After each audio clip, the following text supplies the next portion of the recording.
Senator Ted Stevens heads to court and his Republican colleagues head for the hills. Our third story in the countdown tonight, while the scold of the religious right, Tony Perkins, openly worries about how this will hurt the GOP's attempt to claw its way back to respectability. His word, claw.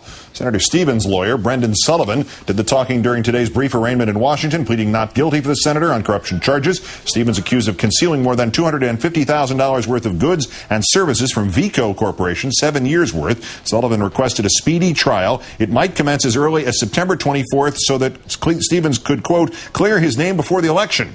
The senator was booked by U.S. Marshals, released on bail, his passport surrendered. Meantime, Tony Perkins of the Family Research Council, handily weaving Stevens into the bigger picture, writing in his newsletter yesterday, quote, as Republicans try to claw their way back to respectability before an election cycle, Stevens' debacle may do even more damage to the Republican brand. Trying to avoid bad branding, the presumptive Republican nominee donated to charity the $5,000 Mr. McCain had received from Northern Lights, Senator Stevens' Political Action Committee, and most of the GOP senators up for re-election have also donated Stevens' PAC money to various other charities.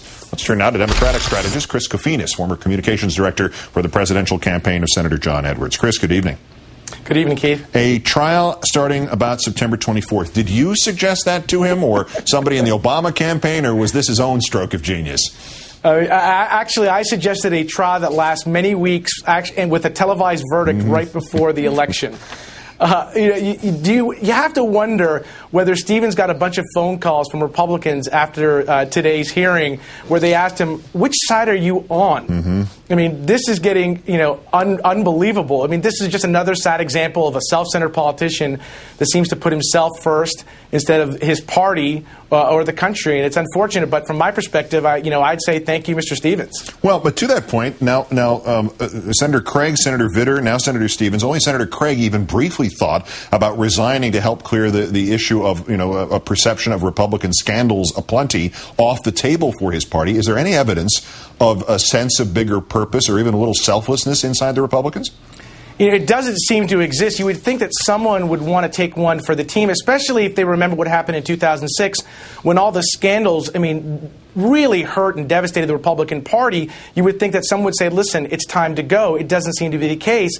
It seems to almost be the opposite, where the Republican Party, from the halls of Congress to the White House, seems to be working pretty hard to prove the old axiom that, absolute power corrupts absolutely. It doesn't make sense, but it really is an indication of what the state the Republican Party is in.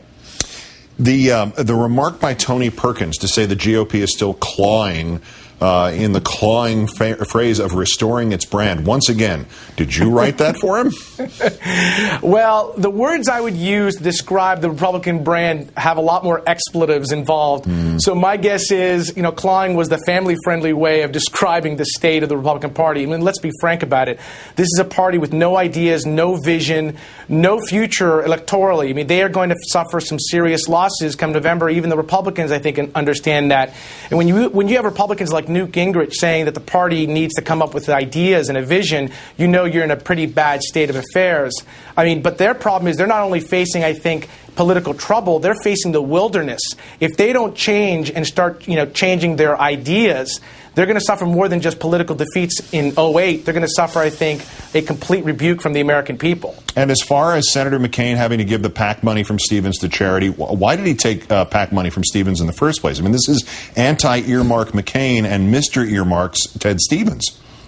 Well, hypocrisy is becoming an increasing characteristic of John McCain and his campaign in 2008.